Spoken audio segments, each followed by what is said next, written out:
এই যে লোকটিকে দেখছেন তার নাম হচ্ছে জোনাথন। সে অনেক দক্ষ একজন আর্মি অফিসার ছিল। তবে ঘটনাক্রমে সে এমন একটি স্কুলের টিচার হয়ে যায় যে স্কুলের প্রত্যেকটি স্টুডেন্টই ছিল খুবই দুষ্টু। এমনকি তারা এতটাই বখাটে টাইপের ছিল যে টিচারদেরকেও তারা অনেক আজে বাজে ভাষায় কথা বলতো। এমনকি প্রত্যেকটি টিচারকেই তারা বুলি করত, যার ফলে কোনো টিচারই এই স্কুলে খুব বেশি দিন টিকতে পারত না। কিন্তু যখনই এই স্কুলে সেই আর্মি অফিসার টিচার হয়ে জয়েন হয়, তখনই টিচারের পেছনে লাগাটাই ছিল এই বদমাস স্টুডেন্টদের সবচাইতে বড় ভুল। কারণ পরবর্তীতে এই টিচার তাদের এমন অবস্থা করে যেটা দেখলে আপনারাও অবাক হয়ে যাবেন। কিন্তু এই টিচার একজন আর্মি অফিসার হয়ে স্কুলে কেন এসেছিল, আর পরবর্তীতে তার সঙ্গে কি কি ঘটেছিল, সে কি শেষ পর্যন্ত এই বদমাশগুলোকে ভালো করতে পেরেছিল, সেটাই আমরা দেখব আজকের এই মুভিটির গল্পে। তাহলে চলুন ঘুরে আসা যাক বদমাশদের স্কুলের মজার এক গল্প থেকে। তো গল্পটি শুরু হয় আমেরিকার একটি শহরে, যেখানে আমরা একটি মিলিটারি টিমকে দেখতে পাই, যারা কিনা কিছুদিন আগে একটি স্পেশাল মিশন কমপ্লিট করেছে। তাদের মধ্যে জোনাথন নামক একজন ব্যক্তি ছিল, যে কিনা পেশায় ছিল হাইলি ট্রেনেড মার্সেনারি এবং ফর্মার মিলিটারি অপারেটিভ। তো সে তার পুরো টিমকে নিয়ে সেই মিশনটি একদম সাকসেসফুল করে ফেলেছিল। কিন্তু পরবর্তীতে জানা যায় তাদেরই একজন টিম মেম্বারের ভুলের কারণে তাদের পুরো মিশনটি একদম বরবাদ হয়ে যায়, যার ফলে গভর্নমেন্টের পক্ষ থেকে তাদের টিমের সবাইকে শাস্তি দেওয়া হয়। আর শাস্তি হিসেবে তাদেরকে মিলিটারি টিম থেকে বের করে দেওয়া হয়, অর্থাৎ একসঙ্গে তাদের পুরো টিমের সবার চাকরি চলে যায়। তাই তারা সবাই এই বিষয়টি নিয়ে অনেক আপসেট ছিল। এখন জোনাথন সহ তাদের টিমের কারোই কোনো চাকরি ছিল না। তাই কিছুদিনের মধ্যেই সবাই সবার জীবন নিয়ে ব্যস্ত হয়ে যায়। আর জোনাথনও তখন তাদের ক্যাম্প থেকে তাদের বাড়িতে ফিরে আসার সিদ্ধান্ত নেয়। এবার আমরা আমেরিকার একটি ব্যস্ততম শহর মিয়ামি শহরকে দেখতে পাই, যেখানে একটি হাই স্কুলে সমস্ত স্টুডেন্টরা নিজ নিজ কাজে ব্যস্ত ছিল। তবে এটা কোনো সাধারণ হাই স্কুল ছিল না, কারণ এই স্কুলের সমস্ত স্টুডেন্টরাই ছিল খুবই বদমাশ প্রকৃতির। তারা প্রত্যেকেই নিজেদেরকে গ্যাংস্টার মনে করত, আর পুরো স্কুলের মধ্যে নিজেদের রাজত্ব চালাত। নতুন কোনো স্টুডেন্ট আসলে তাদেরকে তো তারা বুলি করতই, পাশাপাশি তারা স্কুল টিচারদেরকেও ছাড় দিত না। তাই কোনো টিচারই এই স্কুলে খুব বেশি দিন টিকে থাকতে পারত না। তো এই স্কুলের মধ্যেই আমরা জেন নামক একজন টিচারকে দেখতে পাই। সে খুবই প্যাশনেট এবং কেয়ারিং একজন হাই স্কুল টিচার ছিল। টিচারের পেশাটা তার অনেক শখের, কারণ ছোটবেলা থেকেই তার টিচার হওয়ার স্বপ্ন ছিল। কিন্তু এই স্কুলে চাকরি পাওয়ার পর যেন তার স্বপ্ন দুঃস্বপ্নে পরিণত হয়ে যায়, কারণ এই স্কুলের স্টুডেন্টদের যন্ত্রণায় সে একদম অতিষ্ঠ। আর আজকে ক্লাস নেওয়ার সময় তো হঠাৎ করেই সমস্ত স্টুডেন্টরা বাহিরে চলে আসে, কারণ বাহিরে আজকে একটি ফাইট ছিল। তবে জেন তখন তাদের সবাইকে শান্ত করার চেষ্টা করে, কিন্তু এতে করে বিশৃঙ্খলা যেন আরও বেড়ে যায়। স্কুলের ক্যাম্পাসের মধ্যে অনেক বড় একটি ফাইট শুরু হয়ে যায়। পরিস্থিতি দেখে বোঝাই যাচ্ছিল যে তারা সবাই মিলে হয়তো প্ল্যান করে এই ছেলেটিকে মারছে। টিচার জেন অনেক চেষ্টা করেও তাদের ফাইট থামাতে না পারলে সেখানকার চিৎকার চেঁচামেচি শুনে সেখানে শারমান নামক একজন টিচার আসে। আর সে কোনো মতে সেই স্টুডেন্টটিকে বখাটে স্টুডেন্টের হাত থেকে বাঁচায়। আর সে কোনো মতে অনেক কষ্টে সেই ফাইটটি থামায় এবং সে স্টুডেন্টটিকে বাঁচিয়ে নেয়। কিন্তু সেই স্টুডেন্টকে বাঁচানোর পরে সে টিচারের সঙ্গে বেয়াদবি করে চলে যায়। সে বলে যে তার কোনো সাহায্যের প্রয়োজন নেই। অর্থাৎ এই স্কুলের একটি স্টুডেন্টের মধ্যেও সভ্যতা ছিল না, আর সবাই এখানে নিজেদেরকে শক্তিশালী প্রমাণ করতে চাইত। তো এবার ফাইট থেমে যাওয়ার পর জেন লুকাস নামক একজন স্টুডেন্টের কাছে আসে, কারণ এসব কিছু শুরু লুকাসই করেছিল। এই লুকাসের জন্যই মূলত পুরো স্কুলে এমন গন্ডগোল লেগে থাকে। আর সে স্কুলের মধ্যে একটি গ্যাং পরিচালনা করে, যেটার নাম হচ্ছে কিংস অব ডিস্ট্রাকশন, যেটাকে সবাই সংক্ষেপে কেওডি গ্যাং বলে জানে। তো জেন তখন লুকাসকে বোঝানোর চেষ্টা করে। সে লুকাসকে বলে, তুমি স্কুলের মধ্যে এসব কিছু কেন করছো লুকাস? তোমার নিজেরও তো একটা ভবিষ্যৎ আছে। এসব করে তুমি কি তোমার ভবিষ্যতের জন্য ভালো কিছু করছো? তোমার হাতে এখনো সময় আছে, শুধরে গিয়ে সুন্দরভাবে লেখাপড়া করো। এতে করে তোমার ভবিষ্যৎ ভালো হবে, তা না হলে তোমার কপালে অনেক বড় দুঃখ আছে। কিন্তু লুকাস তখন জেনকে নিয়ে উল্টো মজা করতে শুরু করে। আর সে জেনকে বলে, কি ব্যাপার, আজকে মনে হচ্ছে আপনি আমার মা হওয়ার চেষ্টা করছেন। আপনি দয়া করে নিজের চরকায় তেল দিন। আমি কি করব না করব সেটা আমি আপনাকে বলতে আসব না। আমার রাস্তায় নাক গলানোর চেষ্টা করলে আপনার খবর আছে। এসব বলে লুকাস সেখান থেকে অ্যাটিটিউড দেখিয়ে চলে যায়। জেনো এখন এসব স্টুডেন্টের কারণে আস্তে আস্তে অনেক বেশি বিরক্ত ফিল করছিল। তার স্কুলে ক্লাস নিতে আসতেই যেন আর ভালো লাগছিল না। তাই জেন তখন শারমান নামক সেই টিচারকে নিয়ে সোজা প্রিন্সিপালের কাছে চলে যায়। আর আজকে সমস্ত ঘটনা তারা প্রিন্সিপালকে বলে, যে কিভাবে স্টুডেন্টরা এখন ক্যাম্পাসের মধ্যে ফাইট করছে এবং একে অপরকে আজে বাজে ভাষায় গালাগাল দিচ্ছে। এটা কি কোনো স্কুলের পরিবেশ হতে পারে? তাই জেন তখন লুকাস এবং তার গ্যাংয়ের বিরুদ্ধে প্রিন্সিপালকে ব্যবস্থা নিতে বলে এবং জানায় যে এখনই পদক্ষেপ না নিলে স্কুল আর স্কুল থাকবে না, বরং এটা ক্রাইমের অনেক বড় একটি আস্তানাতে পরিণত হয়ে যাবে, কারণ আজকে লুকাস অলরেডি তাকে থ্রেট দিয়ে ফেলেছে। কিন্তু প্রিন্সিপাল তখন জেনকে বলে, মিস জেন, আপনি তো খুব ভালোভাবেই জানেন এর আগেও আমরা এই গ্যাংয়ের বিরুদ্ধে পদক্ষেপ নেওয়ার চেষ্টা করেছি, কিন্তু লুকাসের বিরুদ্ধে ব্যবস্থা নিতে হলে আপনাকে অবশ্যই প্রমাণ নিয়ে আসতে হবে। আজকাল মুখের কথা দিয়ে কি কোনো লাভ হয়? তবে প্রিন্সিপালের কথা শুনে জেন অনেক রেগে যায় আর সে প্রিন্সিপালকে বলে, আপনার তো নিজেরই দায়িত্ব নিয়ে এই বিষয়ে তদন্ত করা উচিত স্যার, অথচ আপনি সেটা না করে প্রমাণের অপেক্ষায় আছেন।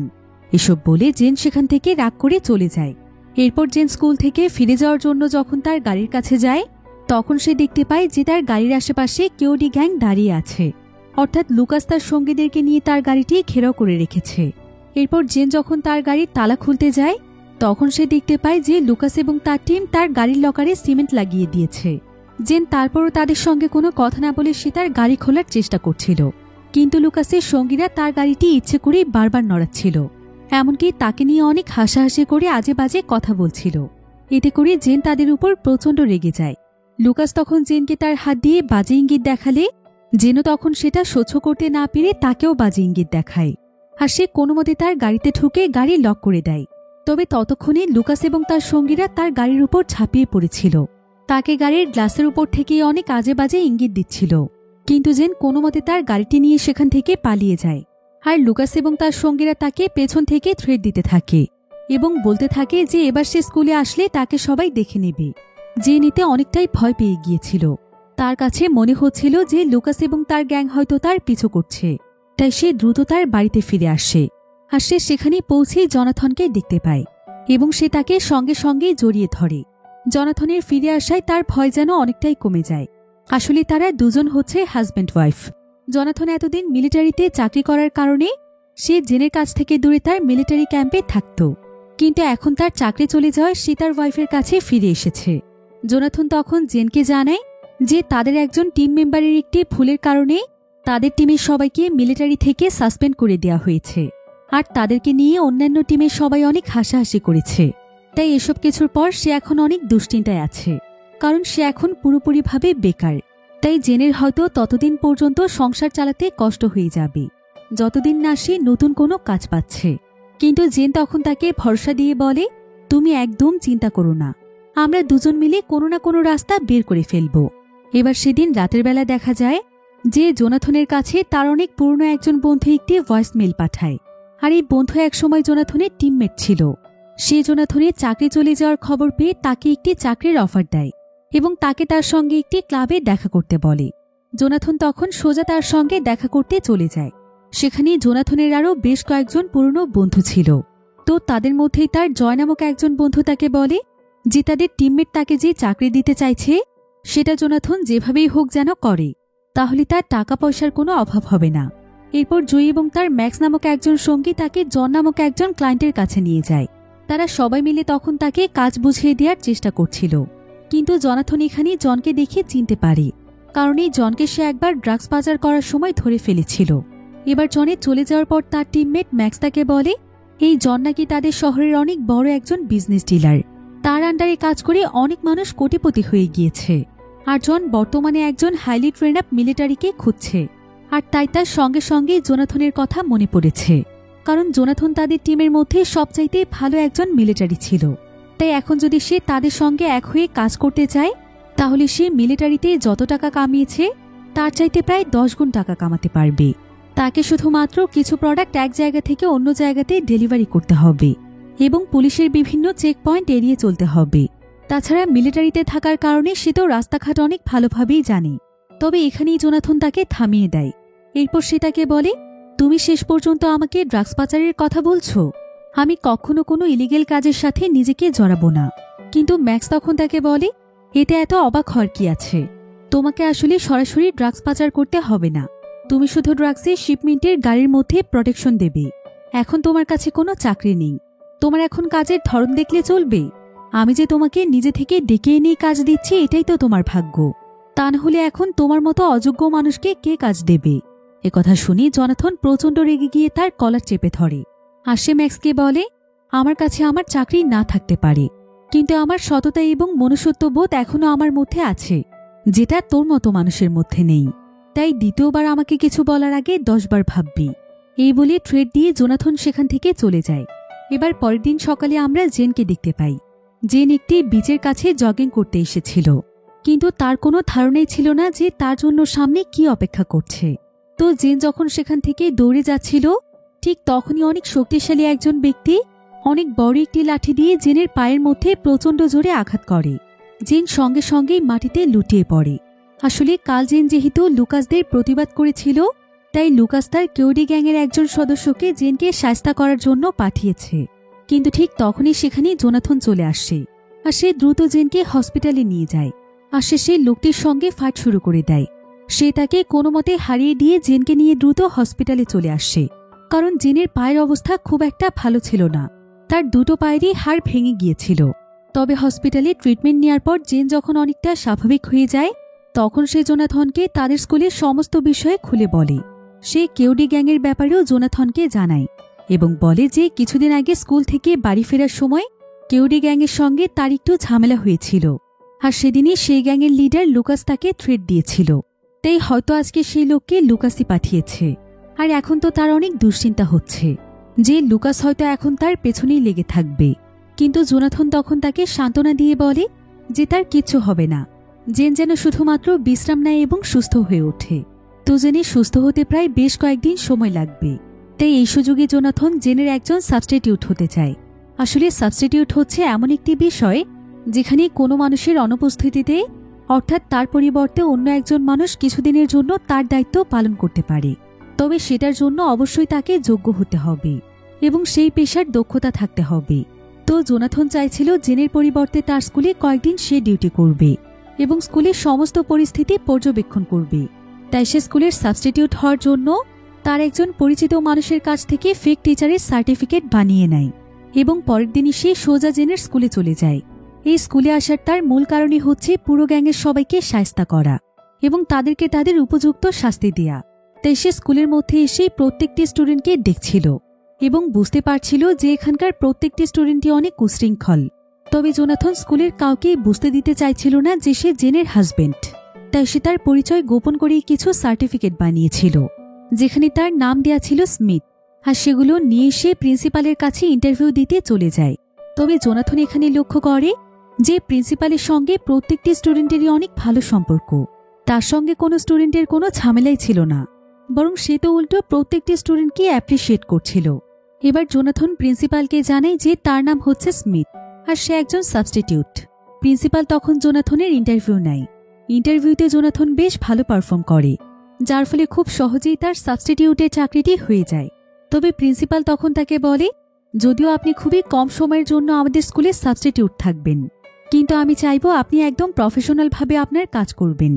জোনাথন তখন বলে যে সে তার সর্বোচ্চটা দিয়ে চেষ্টা করবে। তবে জোনাথন তো পুরো সময়টাতেই তার টার্গেটে ছিল।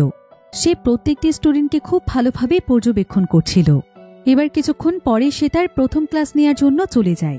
আর ক্লাসরুমের সামনে এসে দাঁড়ালে সে দেখতে পায় যে পুরো ক্লাস একদম বিশৃঙ্খল অবস্থায় পড়ে আছে। ক্লাসে কেউ গান শুনছে, কেউ আড্ডা দিচ্ছে, আবার কেউ আজে বাজে ভাষায় একে অপরকে গালাগাল দিচ্ছে। সেই সাথে ক্লাসের মেয়েরাও এতটাই অভদ্র ছিল যে তারা খুবই অশ্লীলভাবে সেখানে ডান্স করছিল। এমনকি ক্লাস টিচার আসার পরও তারা যেন তাকে কোনো পাত্তাই দিচ্ছিল না। জোনাথন তখন ক্লাসে প্রবেশ করে সবার অ্যাটেনশন নেওয়ার চেষ্টা করে। সে প্রথমে সবার সাথে অনেক ভালো আচরণ করে এবং তাদের সবাইকে তার পরিচয় দেয়। সে জানায় যে তার নাম হচ্ছে মিস্টার স্মিথ আর সে তাদের নতুন সাবস্টিটিউট টিচার। তবে স্টুডেন্টরা যেন তার কোনো কথাতেই পাত্তা দিচ্ছিল না, বরং তারা তাকে নিয়ে হাসাহাসি করছিল। এমনকি অনেক স্টুডেন্টও তাকে সামনে রেখে স্মোক করছিল। ক্লাসের পরিস্থিতি দেখে জোনাথন বুঝতে পারে যে স্টুডেন্টগুলোর মধ্যে আসলে কি সমস্যা রয়েছে। সে বুঝতে পারে যে এদের মাঝে পড়ার কোনো আগ্রহই নেই, এমনকি ডিসিপ্লিনের বিন্দুমাত্র ছিটে ফোটাও তাদের মাঝে নেই। তাই তারা এতটা উগ্র হয়ে উঠেছে। এবার লাঞ্চ টাইমে জোনাথনের স্কুলের বিভিন্ন টিচারদের সঙ্গে পরিচয় হয়, যেখানে সেই শারমান নামক টিচারটিও ছিল। শারমান তখন জোনাথনকে ডিলান নামক একজন মহিলার সাথে পরিচয় করিয়ে দেয়, যে কিনা ছিল স্কুলের লাইব্রেরিয়ান। শারমান এবং ডিলান কেওডি গ্যাংয়ের ব্যাপারেই কথা বলছিল। তারা দুজনেই এখানে জোনাথনকে জানায় যে জোনাথন যেটুকু সময়ের জন্য স্কুলে আছে সেটুকু সময় যেন সে খুব সাবধানে থাকে, কারণ তাদের এই পুরো স্কুলটি কেওডি গ্যাংয়ের দখলে। তাই স্কুলের কোনো স্টুডেন্টকে কিছু বলার প্রয়োজন নেই, তা না হলে এতে করে সে নিজেই বিপদে পড়বে। এবার ডিলান এখানে আরো বলে, আমার তো মনে হচ্ছে টিচার জেনের হামলার পেছনে কেওডি গ্যাংয়ের হাত আছে, কারণ 2 দিন আগে কেওডি গ্যাংয়ের সাথে মিস জেনির ঝামেলা হয়েছিল। হয়তো সেটার প্রতিশোধ নিতেই তারা তার সঙ্গে এমনটা করেছে। দেখতে দেখতে এতগুলো বছর পার হয়ে গিয়েছে, কিন্তু আমি এটাই বুঝে উঠতে পারলাম না যে আজ পর্যন্ত কেওডি গ্যাংয়ের বিরুদ্ধে প্রিন্সিপাল কেন কোনো ব্যবস্থা নিচ্ছে না। প্রতিবারই তার কাছে কমপ্লেন করতে গেলে সে প্রমাণ চায়। আমার তো মাঝে মাঝে মনে হয় তারও কেওডি গ্যাংয়ের সাথে হাত রয়েছে। কিন্তু শারমান তখন তাকে থামিয়ে দিয়ে বলে, এসব আপনি কি বলছেন মিস ডিলান? প্রিন্সিপাল একসময় একজন পুলিশ অফিসার ছিল, আর পরবর্তীতে সে প্রিন্সিপাল হয়েছে। তারপরও আপনার কি মনে হয় যে সে একজন পুলিশ অফিসার হয়ে কেওডি গ্যাংয়ের সাথে হাত মেলাবে? ডিলান তখন বলে যে কোনো কিছুই হতে পারে, মানুষের উপরটা দেখে তো আর ভেতরটা চেনা যায় না। এদিকে তাদের দুজনের এসব কথা শুনে জোনাথনেরও প্রিন্সিপালের উপর সন্দেহ তৈরি হয়। তাই সে এবার প্রিন্সিপালের দিকেও নজর রাখতে শুরু করে। সে একটি অজুহাত দেখিয়ে প্রিন্সিপালের সঙ্গে কথা বলতে যায়, আর কথা বলার সময় সে প্রিন্সিপালের মাঝে বেশ কিছু জিনিস লক্ষ্য করে। সেটা হলো প্রিন্সিপাল তার হাতে একটি স্বর্ণের ঘড়ি পড়েছিল, যেটার দাম প্রায় 3 কোটি টাকার উপরে হবে। কিন্তু এই স্কুলে প্রিন্সিপালের যে বেতন নির্ধারিত ছিল, সেই বেতনে কখনোই কোনো মানুষের পক্ষে এত দামি ঘড়ি ব্যবহার করা সম্ভব নয়। এদিকে প্রিন্সিপাল জোনাথনকে তার বিভিন্ন ছবি দেখাচ্ছিল এবং তাকে বলছিল যে তার কত বড় বড় লোকদের সাথে হাত রয়েছে, আর তারা নাকি প্রায় সময় তাকে অনেক দামি দামি গিফট পাঠায়। এসব কথা শুনে জোনাথন তাকে অ্যাপ্রিসিয়েট করে, আর সে তার অনেক প্রশংসা করে। প্রিন্সিপাল এতে জোনাথনের উপর ইমপ্রেস হয়ে যায়, আর সে অনেক খুশি হয়ে জোনাথনকে তার ব্যাপারে সবকিছু বলে। সে তাকে বলতে শুরু করে, আসলে পাওয়ার ছাড়া এই দুনিয়াতে টেকা সম্ভব নয়। আমার কাছে পাওয়ারই সবকিছু, আর টাকা থাকলেই মানুষের কাছে পাওয়ার আসে। তাই আমি সবসময় টাকার পিছনেই ছুটেছি। এজন্যই তো আমার এখন এত ক্ষমতা, আমার হাতে এত বড় বড় লোক আছে। কখনো কখনো সৎ পথের চাইতে পাওয়ার ধরে রাখাটাই উত্তম। এবার প্রিন্সিপালের এসব কথা শুনে জোনাথন একদম নিশ্চিত হয়ে যায় যে অবশ্যই প্রিন্সিপালের তাহলে এই গ্যাংয়ের পেছনে হাত আছে, তা না হলে তার মুখ দিয়ে এসব কথা বের হওয়ার কথা নয়। এবার জোনাথন সেদিন তার পুরনো মিলিটারি টিমের সঙ্গে দেখা করতে যায় এবং তাদেরকে সে কেওডি গ্যাংয়ের ব্যাপারে সবকিছু খুলে বলে, আর এই ব্যাপারে তাদের কাছে সে সাহায্য চায়। জোনাথন সেই স্কুলের উপর কয়েকদিনের জন্য তাদের সবাইকে নজর রাখতে বলে, যাতে করে সে প্রিন্সিপাল এবং সেই গ্যাংয়ের বিরুদ্ধে কোনো প্রমাণ পেয়ে যায় এবং তাদেরকে তাদের উপযুক্ত শাস্তি দিতে পারে। এবার সবাই মিলে এখানে প্ল্যান করে যে তারা স্কুলের আশেপাশে ক্যামেরা সেট করবে, কারণ এটাই হচ্ছে প্রমাণ বের করার সবচাইতে মোক্ষম উপায়। যদি বাই চান্স ক্যামেরার মধ্যে কিছু ধরা পড়ে যায়, তো তারা সবাই তখন তাদের এই প্ল্যান অনুযায়ী কাজ করতে শুরু করে। পরের দিনই জোনাথনের বন্ধুরা স্কুলের আশেপাশের বিভিন্ন জায়গাতে ক্যামেরা লাগিয়ে দেয়। এবার জোনাথন চলে যায় তার ক্লাস নিতে। আজকেও গতকালকের মতো তার সঙ্গে একই ঘটনা ঘটে। প্রতিদিনের মতো সবাই সেখানে বিশৃঙ্খলা করছিল এবং জোনাথনকে নিয়ে অনেক হাসাহাসি করছিল। তবে জোনাথন সবকিছু এড়িয়ে গিয়ে তাদেরকে বলে যে আজকে তাদের পড়ার বিষয় হচ্ছে ভিয়েতনাম ওয়ার। জোনাথন তখন বোর্ডে এই টপিকের ব্যাপারে লিখছিল, কিন্তু ঠিক তখনই সেখানে টই নামক একজন স্টুডেন্ট জোনাথনের দিকে একটি খালি ক্যান ছুঁড়ে মারে। কিন্তু সঙ্গে সঙ্গে জোনাথন ক্যানটিকে ক্যাচ ধরে সেটাকে মুচড়ে ফেলে, আর সেটা টইয়ের চেহারায় ছুঁড়ে মারলে টই অনেক ব্যথা পায়। সবাই তো জোনাথনের টার্গেট দেখে অনেক অবাক হয়ে গিয়েছিল। তবে ক্লাসের সামনে জোনাথন টইয়ের সঙ্গে এমন আচরণ করায় বিষয়টি টইয়ের অনেক ইগোতে লাগছিল। তাই সে সেখানে উঠে দাঁড়িয়ে জোনাথনের সঙ্গে ফাইট করতে রেডি হয়ে যায় এবং জোনাথনকে বলে যে সে আজকে তাকে এখানেই পুঁতে ফেলবে। আর টইয়ের ক্লাসমেটরাও তাকে এখানে অ্যাপ্রিসিয়েট করছিল, তারাও তাকে চেয়ার আপ করে টিচারের গায়ে হাত দিতে বলছিল। আর টই তাদের কথা শুনে যখনই জোনাথনের গায়ে হাত দিতে যায়, ঠিক তখনই জোনাথন তার হাত একদম পেছনে নিয়ে মুচড়ে দেয় এবং তাকে এমনভাবে চেপে ধরে যে সে সেখানে একদমই নড়তে পারছিল না। তাই টয়ার তার সঙ্গে ফাইট করার সাহস পায় না। এজন্য তার সঙ্গে এবার ফাইট করতে আসে রক নামক একটি ছেলে। রকের হাতে আবার বরফ খননের একটি যন্ত্র ছিল, যেটার নাম হচ্ছে আইসপিক। জোনাথন তখন রককে সেটা তাকে দিয়ে দিতে বলে, কিন্তু রক সেটা না করে সে জোনাথনকে মারতেই যাচ্ছিল। তবে জোনাথন খুব সহজেই তারও হাত একদম মুচড়ে দেয় এবং আইসপিকটি তার কাছ থেকে নিয়ে নেয়। জোনাথনের হাতের শক্তি দেখে রক বুঝতে পারে যে জোনাথন আসলে কতটা শক্তিশালী। তাই সে আর তার সঙ্গে ফাইট করার সাহস পায় না। আর আজকের এই ঘটনার পর ক্লাসে সবাই মোটামুটি বুঝতে পারে যে তাদের নতুন টিচারকে তারা যতটা দুর্বল ভেবেছে, সে আসলে ঠিক তার একদম বিপরীত। জোনাথন তখন সবাইকে থ্রেট দিয়ে বলে, এর আগের টিচারদের সঙ্গে তোমরা যা ইচ্ছে করেছ, কিন্তু খবরদার আমার সঙ্গে লাগতে এসো না।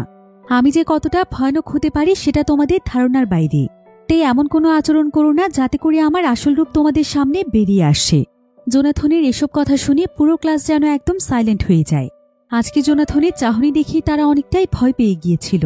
তো এবার যখন পুরো ক্লাস একদম ঠান্ডা হয়ে যায় তখন জোনাথন তাদেরকে পড়াতে শুরু করে। আর এই প্রথমবার ক্লাসের স্টুডেন্টরা তার কথা শুনছিল। তবে রক এবং টই চলে যায় প্রিন্সিপালের কাছে জোনাথনের ব্যাপারে নালিশ করার জন্য। তারা জানায় যে জোনাথন তাদের গায়ে হাত দিয়েছে। প্রিন্সিপাল তখন জোনাথনের সঙ্গে এই ব্যাপারে কথা বলতেই যাচ্ছিল। তবে ক্লাসের সামনে গিয়ে সে তো একদম চমকে ওঠে, কারণ যে ক্লাসে চিৎকার চেঁচামেচির শব্দে কোনো কিছু শোনাই যেত না সেই ক্লাস আজকে একদম নীরব হয়ে আছে। আর সমস্ত স্টুডেন্টরা জোনাথনের কথা শুনছে এবং জোনাথনকে লেখাপড়ার ব্যাপারে প্রশ্ন করছিল। এসব কিছু দেখে প্রিন্সিপালের কাছে মনে হচ্ছিল যে জোনাথন হয়তো প্রফেশনাল কোনো স্কুল টিচার। তাই সে জোনাথনের সার্টিফিকেটগুলো চেক করে জানতে পারে যে সে হার্ভার্ড ইউনিভার্সিটি থেকে লেখাপড়া করেছে, যেটা কোনো সাধারণ বিষয় নয়। তাই প্রিন্সিপাল ভাবছিল যে জোনাথন তার রাস্তায় বাধা হয়ে দাঁড়াতে পারে, কারণ জোনাথন স্কুলের সবকিছু অনেক সিরিয়াস নিয়ে নিয়েছে। এতে করে হয়তো তার সমস্ত সত্যটা সকলের সামনে চলে আসবে। আর এই সত্যটা আসলে কি ছিল সেটা আমরা সামনে জানতে পারবো। এদিকে সমস্ত স্টুডেন্টরা শান্ত হলেও লুকাস এখনও জোনাথনের উপর রেগেছিল। সে জোনাথনের উপর প্রতিশোধ নিতে চাইছিল এবং এটা প্রমাণ করতে চাইছিল যে সে জোনাথনের চাইতেও শক্তিশালী। এদিকে জোনাথন সেদিনের পর থেকে তার টিমের লাগানো সিক্রেট ক্যামেরার ফুটেজগুলোর দিকে নজর রাখছিল। আর ক্লাস শেষে সে একা একা বসে সেই ফুটেজগুলো দেখছিল। কিন্তু কিছুক্ষণ পরে সে লক্ষ্য করে যে তার ক্লাসরুমের দিকে প্রিন্সিপাল আসছে। তাই সে দ্রুত কোনোমতে তার ল্যাপটপ বন্ধ করে দেয় আর সে সেখানে একদম স্বাভাবিকভাবে বসে থাকে। এরপর প্রিন্সিপাল তার কাছে এসে তাকে বলে, আমি আজকে আপনার ব্যাপারে কি শুনেছি, স্টুডেন্টরা আপনার বিরুদ্ধে কমপ্লেন জানিয়েছে। আপনি নাকি স্টুডেন্টদের গায়ে হাত দিয়েছেন। আমাদের স্কুলে স্টুডেন্টদের গায়ে হাত তোলা ইলিগেল। আপনার কাছ থেকে আমি এমনটা আশা করিনি। এখন তো স্টুডেন্টরা আপনার বিরুদ্ধে আইনি ব্যবস্থা নিতে চাচ্ছে, তাই আপনার উচিত জব ছেড়ে চলে যাওয়া। জোনাথন এতে বুঝতে পারে যে প্রিন্সিপাল হয়তো তাকে স্কুলে রাখতে চাইছে না। তাই সে তখন চালাকি করে প্রিন্সিপালকে বলে, কেউ যদি আমার বিরুদ্ধে আইনি ব্যবস্থা নিতেও চায় তাহলে তাকে নিতে দিন। আর এভাবে মুখ দিয়ে বললেই তো আর জব ছেড়ে চলে যাওয়া যায় না। সবকিছুরই একটা নিয়ম আছে। আমাকে চাকরি থেকে ফায়ার করতে হলেও অন্তত 2 সপ্তাহ আগে নোটিশ দিতে হবে। এটাই সমস্ত জায়গার নিয়ম। আমি এই সমস্ত ব্যাপারে অনেক দক্ষ। জোনাথনের কথা শুনে প্রিন্সিপাল বুঝতে পারে যে এভাবে সে জোনাথনকে স্কুল থেকে বের করতে পারবে না। তাই সে আজকেই জোনাথনকে চাকরি ছেড়ে দেওয়ার নোটিশ দিয়ে দেয় এবং বলে যে 2 সপ্তাহ পরে তাকে তাহলে চলে যেতে হবে, কারণ সে স্কুলের রুলস ভঙ্গ করেছে। তবে এখানে জোনাথনের কথাবার্তা এবং অ্যাটিটিউড দেখে প্রিন্সিপালের তার উপর পুরোপুরিভাবে সন্দেহ হচ্ছিল যে সে হয়তো কোনো লক্ষ্য নিয়ে তাদের স্কুলে এসেছে। তাই সে এবার পুরোপুরিভাবে জোনাথনের ব্যাকগ্রাউন্ড চেক করতে শুরু করে। সে সবকিছু চেক করে জানতে পারে যে জোনাথন মিথ্যে পরিচয় এবং ফেক সার্টিফিকেট নিয়ে তাদের স্কুলে জয়েন হয়েছে। আর সে একজন মিলিটারি সোলজার ছিল। এদিকে আস্তে আস্তে ক্লাসের প্রায় অনেক স্টুডেন্টরাই ভালো হয়ে যাচ্ছিল। তাদের কাছে জোনাথনের ক্লাসও ভালো লাগতে শুরু করেছিল। তবে লুকাস এবং তার সঙ্গীরা জোনাথনের পেছনে এখনও লেগেছিল। এরপর সেদিন জোনাথন জেনকে নিয়ে বাড়িতে চলে আসে, কারণ জেনকে হসপিটাল থেকে রিলিজ দেওয়া হয়েছে। তবে জেন বাড়িতে পৌঁছেই দেখতে পায় যে টেবিলে তার জন্য বেশ কিছু চিঠি রাখা আছে। আর এই চিঠিগুলো তাকে পাঠিয়েছে তার স্কুলেরই কয়েকজন স্টুডেন্ট। তারা সবাই তাকে তাদের খারাপ আচরণের জন্য সরি বলেছে এবং জানিয়েছে যে তারা দ্রুত তাকে আবারও স্কুলে দেখতে চায়। চিঠিগুলো পড়ে জেন অনেক বেশি ইমোশনাল হয়ে যায়, কারণ সে অনেকদিন ধরে স্টুডেন্টদের ভালোবাসা পাওয়ার অপেক্ষায় ছিল। আর আজকে প্রথমবার সে সেটা উপলব্ধি করতে পারছে। জোনাথন তখন তাকে সান্ত্বনা দেয় এবং বলে যে তার সবচাইতে বেস্ট টিচার হওয়ার স্বপ্ন হয়তো পূরণ হতে চলেছে। এদিকে জেন কিন্তু এখনো জানত না যে জোনাথন কি কাজ করছে, আর সে এখন তাকে এই অবস্থাতে সবকিছু বলতেও চাইছিল না। এবার পরের দিন জোনাথন আবারও স্কুলে তার ডিউটিতে চলে যায়। জোনাথনকে দেখে সমস্ত স্টুডেন্টের অ্যাটেনশন যেন তার দিকেই চলে যায়। সবাই তখন দ্রুত ক্লাসে চলে আসে, কিন্তু লুকাস এবং তার দুজন সঙ্গী ক্লাসে অনেক লেটে এসেছিল। তাই জোনাথন তাদের উপর অনেক রেগে যায় আর সে তাদেরকে শাস্তি হিসেবে বোর্ডের মধ্যে 100 বার সরি লিখতে বলে। কিন্তু লুকাস এবং তার টিমের সবাই তার কোনো কথা না শুনে তাদের বেঞ্চে গিয়ে বসে। জোনাথন এতে লুকাসের উপর প্রচণ্ড রেগে যায় আর সে লুকাসকে বলে, যদি তোমাকে আর একবার বোর্ডে সরি লেখার কথা বলতে হয় তাহলে এবার আর আমি তোমাকে মুখ দিয়ে নয়, বরং হাত দিয়ে বোঝাবো যে কিভাবে সরি লিখতে হয়। জোনাথনের কথা শুনে লুকাসের সেদিনের কথা মনে পড়ে যায়। যেদিন সে রক এবং ক্লাসের আরেকজন স্টুডেন্টকে মেরেছিল। তাই সে বুঝতে পারে যে জোনাথনের সঙ্গে খুব বেশি বাড়াবাড়ি করাটা ঠিক হবে না। এজন্য সে জোনাথনকে বলে যে সে 10 বার সরি লিখবে। কিন্তু জোনাথন বলে যে যদি সে 100 বারের একবারও কম লিখে তাহলে তো সে বুঝতেই পারছে যে তার সঙ্গে কি হতে যাচ্ছে। লুকাস তখন বোর্ডে 100 বার সরি লিখতে রাজি হয়ে যায়, কিন্তু সে জোনাথনকে ক্লাসে সবার সামনে থ্রেট দেয় যে সে তাকে স্কুলের বাইরে দেখে নেবে। এবার লুকাসের সরি লেখার পর জোনাথন ক্লাস নিতে শুরু করে। তবে জোনাথন বলে যে আজকে সে ক্লাস নেওয়ার আগে তাদের সবার সঙ্গে গল্প করতে চায়। জোনাথন এক এক করে তাদের কাছে তাদের শখ এবং ফিউচার প্ল্যান সম্পর্কে জানতে চায়। তবে তাদের কারোরই তাদের ফিউচার নিয়ে তেমন কোনো মাথা ব্যথা ছিল না। জোনাথন তখন তাদেরকে তার কলেজ লাইফের গল্প শোনায়। সে জানায় যে তাদের কলেজে অনেক বড় একটি গ্যাং ছিল, আর সেই গ্যাংয়ের প্রত্যেকটি ছেলেমেয়ে ছিল তাদের মতোই অনেক স্মার্ট। পুরো কলেজ জুড়ে যেন তাদেরই রাজত্ব ছিল। কিন্তু একসময়ে এই গ্যাংই যেন তাদের সবাইকে জাহান্নামের দিকে নিয়ে যায়, কারণ সেই গ্যাংয়েরই একজন মেম্বার অনেক বড় একটি অপরাধ করে ফেলেছিল, আর সেটার ফলাফল ভোগ করতে হয়েছে গ্যাংয়ের সবাইকে। স্টুডেন্টরা এবার আগ্রহ নিয়ে জোনাথনের কাছে জানতে চায় যে তারপর তাদের সঙ্গে কি হয়েছিল। জোনাথন তখন তাদেরকে বলে তারপর আর কি হবে, তাদেরকে বহু বছর জেলেই পচে মরতে হয়েছে। আর এখন তাদের মধ্যে কয়েকজনের সঙ্গে তার দেখা হয় যারা কিনা ফুটপাতে থাকে, অথচ তারা চাইলে তাদের ফিউচার সুন্দর হতে পারত, তারা লেখাপড়া করে প্রতিষ্ঠিত হতে পারত। তবে জোনাথনের তাদের একটি বিষয় নিয়ে সবচাইতে বেশি খারাপ লাগে, সেটা হলো তাদের সবার ভুলের মাসুল দিতে হচ্ছে তাদের সন্তানদেরকে। তাদের মধ্যে একজন তখন জোনাথনকে প্রশ্ন করে, আচ্ছা স্যার, আপনি তো সেই গ্যাংয়ের সদস্য ছিলেন না, তাহলে আপনি আপনার লাইফে কি করতে পেরেছেন? আপনার তো কোনো টাকা পয়সাও নেই, সামান্য একটা চাকরি করে খাচ্ছেন। জোনাথন তখন মুচকি হেসে বলে, এটা ঠিক যে আমার কোনো টাকা পয়সা নেই, কিন্তু আমার একটা স্বাধীন জীবন আছে, ছোট্ট একটা বাড়ি আছে, আমাকে ভালোবাসার মতো মানুষ আছে, আমাকে আমার ক্লাসমেটদের মতো রাস্তায় জীবন কাটাতে হচ্ছে না। আর সবচাইতে বড় বিষয় হচ্ছে আমার মাঝে আছে শিক্ষা, যেটা আমি ভবিষ্যতে আমার সন্তানদেরকে দিতে পারবো। আচ্ছা তোমরাই বলো তো, তোমরা তোমাদের সন্তানদের ভবিষ্যৎ কেমন দেখতে চাও? তোমরা কি মন থেকেই চাও যে তারা তোমাদের মতোই হোক? তোমাদের মধ্যে অন্তত একজন আমাকে এই প্রশ্নের উত্তর দাও। কিন্তু জোনাথনের কথা শুনে সবাই সেখানে মাথা নত করে ফেলে। সবাই বুঝতে পারে যে জোনাথন আসলে তাদেরকে কি বোঝাতে চাইছে। এবার ক্লাস শেষ হলে জোনাথনের কাছে প্রিন্সিপাল আসে।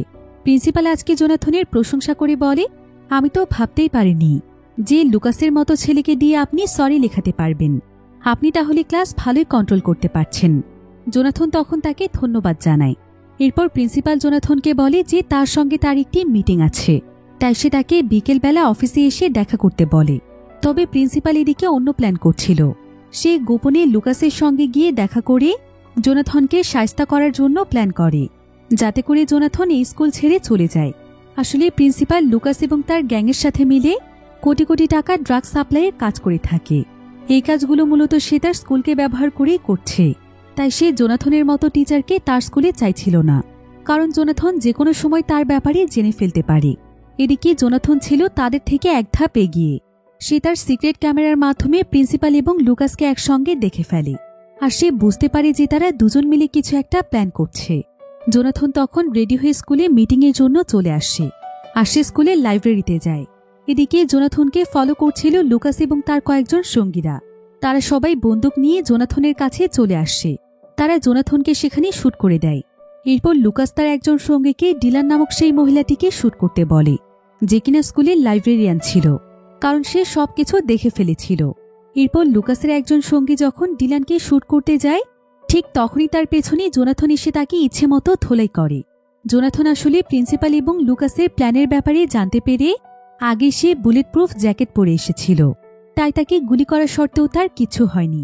এরপর দেখা যায় লুকাসের এতজন মিলেও জোনাথনের সঙ্গে পেরে উঠছিল না, কারণ জোনাথন অনেক শক্তিশালী একজন মিলিটারি ছিল।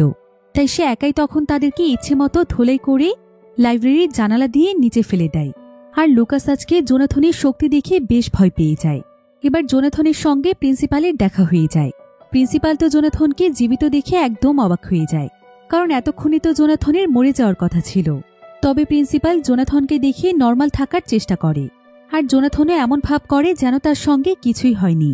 এবার জোনাথন প্রিন্সিপালকে বলে, আপনি আমাকে মিটিংয়ের জন্য ডেকেছিলেন, আপনি আসতে লেট করে ফেলেছেন, তাই আজকের মিটিং ক্যান্সেল, আমি আপনাকে পরে ডেকে নেব। অন্যদিকে জেনের হসপিটাল থেকে রিলিজের খবর পেয়ে টিচার শারমান তাকে দেখতে চলে যায়। জেন এতে অনেক খুশি হয়। এরপর সে তার সঙ্গে স্কুলের ব্যাপারেই গল্প করছিল। এমন সময় শারমান সেখানে একটি ছবি দেখতে পায়, যেখানে জেন জোনাথনের সঙ্গে ছিল। শারমান বুঝতে পারে যে জোনাথন আসলে কেউ নয়, বরং জেনের হাজবেন্ড। শারমান তখন জেনকে সবকিছু খুলে বলে যে জোনাথন এখন কিভাবে তাদের স্কুলে সাবস্টিটিউট হিসেবে রয়েছে, অর্থাৎ শারমানের কাছ থেকে জেন সবকিছু জানতে পারে। অন্যদিকে আমরা জোনাথনের একজন টিমমেট জয়কে দেখতে পাই। সে জোনাথনের কথা মতো লুকাসের দিকে মনিটরিং করছিল এবং লুকাস কখন কোথায় যাচ্ছে আর কি কি কাজ করছে সেই সবকিছুর আপডেট সে জোনাথনকে দিচ্ছিল। অন্যদিকে জোনাথন যখন তার বাড়িতে ফিরে আসে তখন জেন তার উপর খুবই রেগেছিল, কারণ জোনাথন তার কাছ থেকে সমস্ত কিছু লুকিয়েছে। তবে আজকে সে তার সম্পর্কে সবকিছু জেনে ফেলেছে। জোনাথন তখন জেনকে বলে যে জেন তো এমনিতেই অসুস্থ, তাই সে তাকে আর কোনো টেনশন দিতে চাইছিল না, এজন্য সে তাকে কিছু জানায়নি। এরপর জোনাথন জেনকে বলে, আমি একটি উদ্দেশ্য নিয়ে তোমার স্কুলে জয়েন হয়েছি, আর স্কুলে যাওয়ার পর আমি বুঝতে পেরেছি যে স্কুলের স্টুডেন্টদের খারাপ হওয়ার পেছনে সবচাইতে বড় হাত আছে প্রিন্সিপালের। প্রিন্সিপালই মূলত কেওডি গ্যাং পরিচালিত করছে। তাই আমি যত তাড়াতাড়ি সম্ভব এই সবকিছুর প্রমাণ বের করব এবং তোমাদের স্কুলটিকে গ্যাংমুক্ত করে স্কুলটিকে নতুন রূপ দেব, যাতে করে স্কুলের স্টুডেন্টদের ভবিষ্যৎ ভালো হয়। তবে এর জন্য আমার কিছুদিন সময় প্রয়োজন। এবার সেদিন রাতের বেলা জোনাথনকে তার বন্ধু জয় ফোন দেয়, আর সে জোনাথনকে একটি লোকেশনে দ্রুত আসতে বলে। লোকেশনটি ছিল একটি বন্দরের কাছে। জোনাথন তখন টাইম মতো সেখানে পৌঁছে যায়। এরপর সে এবং জয় দেখতে পায় যে কেওডি গ্যাং কিছু বাইরের সাথে ড্রাগস পাচারের ডিল করছে, আর তারা যখন ড্রাগস নিয়ে দামাদামি করছিল ঠিক তখনই সেখানে জয় এবং জোনাথন চলে যায়, আর তাদের দিকে বন্দুক তাক করলে তারা তাদের কাছে স্যারেন্ডার করে। জোনাথন ম্যানেজ করছিল কেওডি গ্যাংকে, আর জয় ম্যানেজ করছিল বায়ারদেরকে।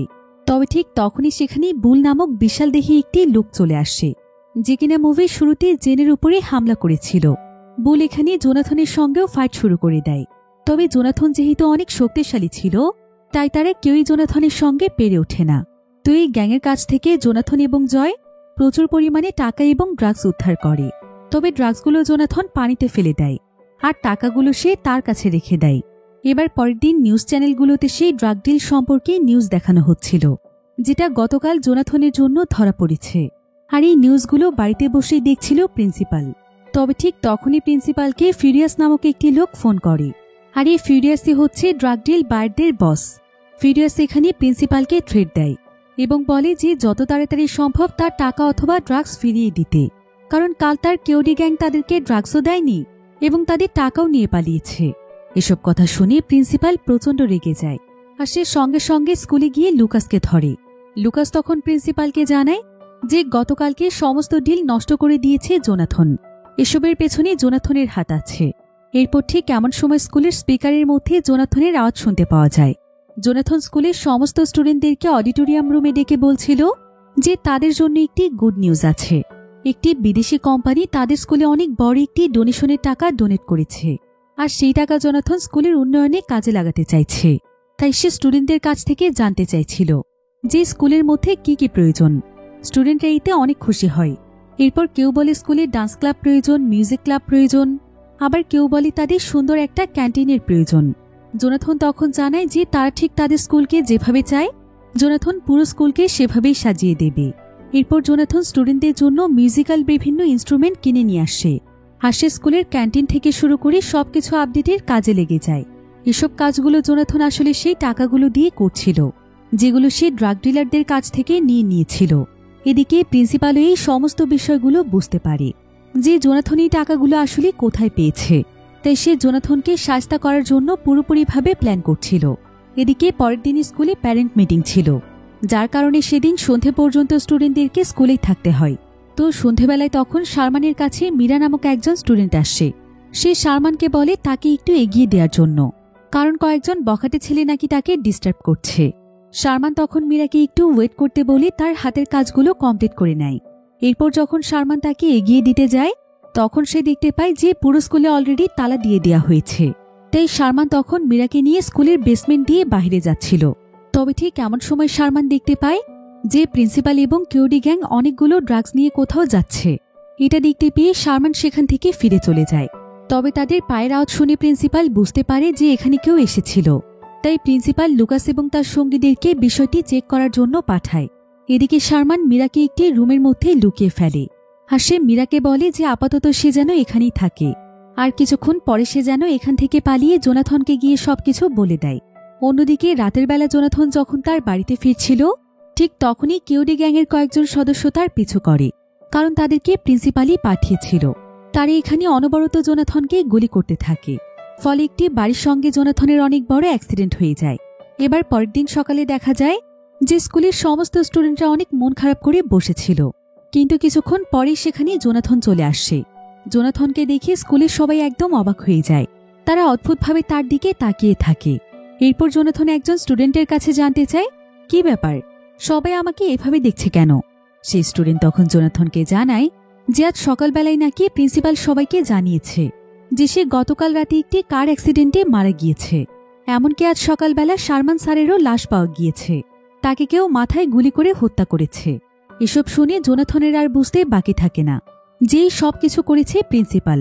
এদিকে প্রিন্সিপাল জোনাথনকে জীবিত দেখে একদম চমকে ওঠে, কারণ তার এত চেষ্টার পরও সে তাকে মারতে পারেনি।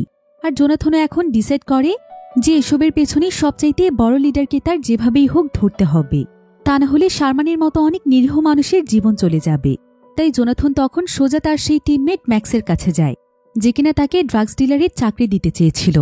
সে ম্যাক্সের কাছে প্রথমে ভালোভাবে সবকিছু জানতে চায় যে এসব ইলিগেল কাজের পেছনে কার হাত রয়েছে।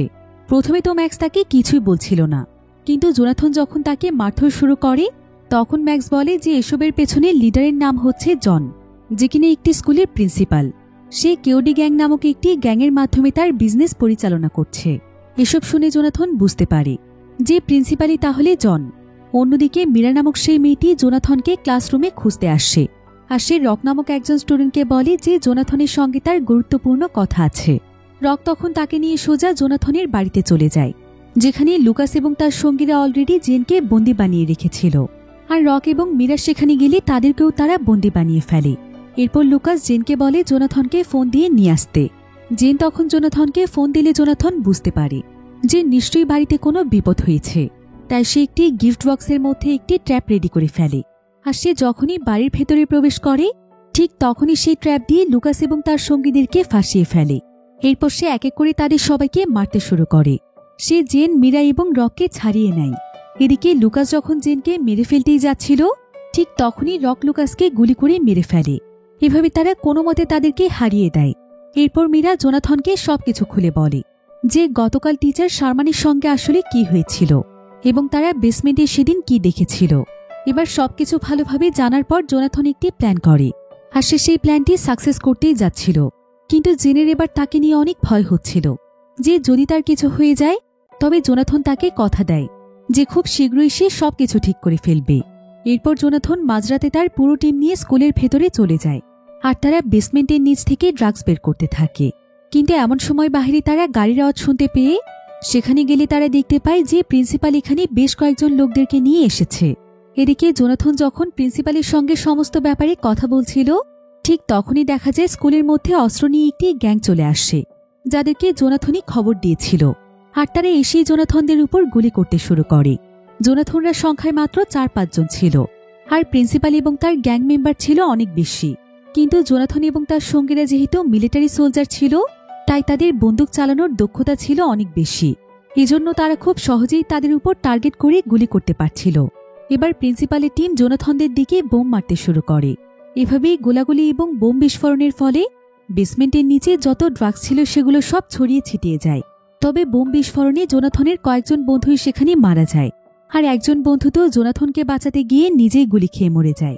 এদিকে প্রিন্সিপাল এবার জোনাথনকে গুলি করে মেরে ফেলতে যাচ্ছিল, কিন্তু জোনাথন সঙ্গে সঙ্গে এটা বুঝতে পেরে তাকেই গুলি করে দেয়। ফলে প্রিন্সিপাল সেখানেই মারা যায়, আর এখানেই অবশেষে তাদের লড়াই শেষ হয়। সারা রাত এভাবে ফাইট করার পর জোনাথন যখন বাহিরে আসে তখন সে দেখতে পায় যে সেখানে তার জন্য তার একজন বন্ধু অপেক্ষা করছে। জোনাথন তার কাছে বাকিদের কথা জিজ্ঞাসা করে। সে তখন জানায় যে তারা কেউ বেঁচে নেই। জোনাথন এতে অনেক কষ্ট পায়, কারণ তার জন্য তার এতগুলো বন্ধু জীবন দিয়েছে। তবে তারপরও সে একটা বিষয় ভেবেই অনেক খুশি ছিল যে অবশেষে সে তাদের স্কুলটিকে রক্ষা করতে পেরেছে। তার এই কাজের জন্য স্কুলের অনেকগুলো স্টুডেন্টের ভবিষ্যৎ বেঁচে যাবে। জোনাথন আসলে কখনোই এটা চাইছিল না যে স্কুলের মতো একটা পবিত্র জায়গাকে প্রিন্সিপালের মতো নোংরা মানুষেরা নষ্ট করুক। সেই লক্ষ্যে সে তার মিশন পূরণ করেছে। তো এমনই একটি থ্রিলিং এন্ডিংয়ের মাধ্যমে গল্পটি এখানেই শেষ হয়ে যায়।